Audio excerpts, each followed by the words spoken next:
விசுவாசியாக இருந்தாலும் தெரிதான், ஊழியர்களும் தெரிதான். போதும், இந்த ஊழியம் எனக்கு வேண்டாம், எனக்கு 1000 பேர் விசுவாசி இருக்கு போதும்பா. ஒரு மாசத்துக்கு காணிக்கு மட்டும் 3 லட்சம் வருது, போதும் ஆண்டவரே. இது என் விசுவாசி சாப்பிட்டு, என் குடும்பம் சாப்பிட்டு, மற்ற ஊழியர்கள் சாப்பிட்டு, இது எவ்வளோ போதும். எனக்கு ரொம்ப ஊர்லாம் பயமுத்துறான், சண்டைக்கு வரான், யுத்தம் பண்ண வரான், ஒரு பக்கம் அறுவாட்டு வரான், ஒரு ஒருத்தர் கெட்ட வார்த்தை பேசுறான், பக்கத்து பாடம் மறுபடியும் அனுப்பிச்சுச்சு. எனக்கு இன்னும் வயசாகிடுது, நம்ம போதும் கட்டான்னு சொல்லக்கூடாது. அல்லேலூயா. இந்த ஊழியம் போதும்னு சொல்லக்கூடாது, இந்த கைப்பிடி போதும் சொல்லக்கூடாது, சத்தியம் சொல்றதுனா போதும்னு சொல்லக்கூடாது. ஒரு அம்மா 46 பேர் கொண்டாந்து கதவை அம்மா வந்து வச்சுதான் சபையில நாசம் இருக்க. அந்த அம்மா இன்னும் சாவறதுக்குள்ள நான் 100 பேர் கொடுத்து தான் இருப்பேன்னு சொல்லிட்டாங்க. அல்லேலூயா.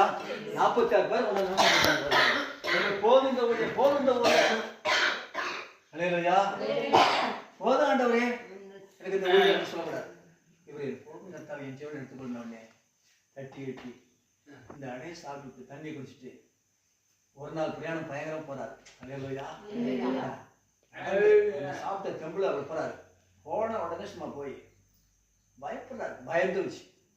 அங்க போய் அந்த யெகூ, அந்த எலிசா இருக்கிறான், 12 எருமை ஓட்டிட்டு இருப்பான், அவனை போய் அபிஷேகம் பண்ணி உடனே பாருங்க, ஊழியம் போதும்னு சொன்ன உடனே அவனுடைய வாழ்க்கை முடிஞ்சிச்சு. இருந்தா எலியாவுக்கு நான் கவனிக்க சொல்லிட்டு கொடுக்க போறேன்.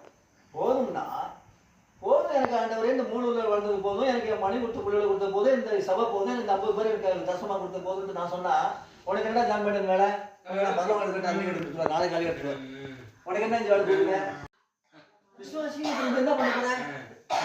போதும் ஆண்டவரே, இந்த அம்மா என்ன பேசுறேன், இந்த அம்மா என்ன முறுமுறுக்குது, இந்த அம்மா இருக்குன்னு சொல்லிட்டு போனா வாங்கதையா விட்டு எங்க கதையும். அல்லேலூயா. எத்தனை பாடம் எவ்வளவு பேசினாலும் கடிந்து கொண்டாலும் என் தாய் என்ன பேச நல்லது. நீதிமான் தலையில போட்டுட்டு என் தலையை எண்ணெயில அபிஷேகம் பண்ணி போட்டு என்னை அடிக்கட்டும். தாவி சொல்றாரு, நீதிமான் தலையில பண்ணிட்டோம், அது என் தலையை எண்ணெயில அபிஷேகம் பண்ணது போல இருக்குன்னு சொல்றாரு. அல்லேலூயா. கடிந்து கொள் பேசுவது நல்லது. நீதிமொழிகள் 5ஆம் அதிகாரத்துல போட்டு, ஐயோ என் போதகர் சொல்ல நான் கலாம போனனே, கொஞ்சம் குறைய போதகர் சொல்ல கலாம போனனே, எல்லாவற்றுக்கும் நான் ஆளா நினைப்பேன். சபைகளுக்கு சங்கத்துக்குள்ள நான் பெரிய மாட்டிக்கிட்டு முடிக்கிறேனே. சொல்லுன்னா சில பேர் போய் சம்திங் நாங்க இங்க மாட்டிப்பாங்க. சில விசுவாசியோ சில ஊழியக்காரங்க கடிந்து பேச சொல்லணும்னா, ஐயா கடிந்து சில நேரத்துல ஊழியக்காரங்க மற்றவங்களை கடிந்து பேசுறாருன்னா அது நல்லது நினைச்சுக்கணும். விசுவாசம் ஊழியக்காரங்க நல்லா மசா பண்ணிட்டு பேசிட்டு இருந்தோம்னா தெரிஞ்சிருங்க. உங்களை நான் ஐஸ் வச்சுட்டு பேசிட்டு காணிக்கைக்காக அழிந்து போற பணத்துக்காக பொருளுக்காக ஐஸ் வச்சு பேசுறேன்னா நீங்க கெட்டு நடந்து கூட நானும் கெட்டு போடுவேன். அல்லேலூயா. ஒரு பக்கம் அந்த பக்கம் பேசுறது நல்லது, பேசினா அப்புறம் பிள்ளைங்க நேசிக்கிறாங்க.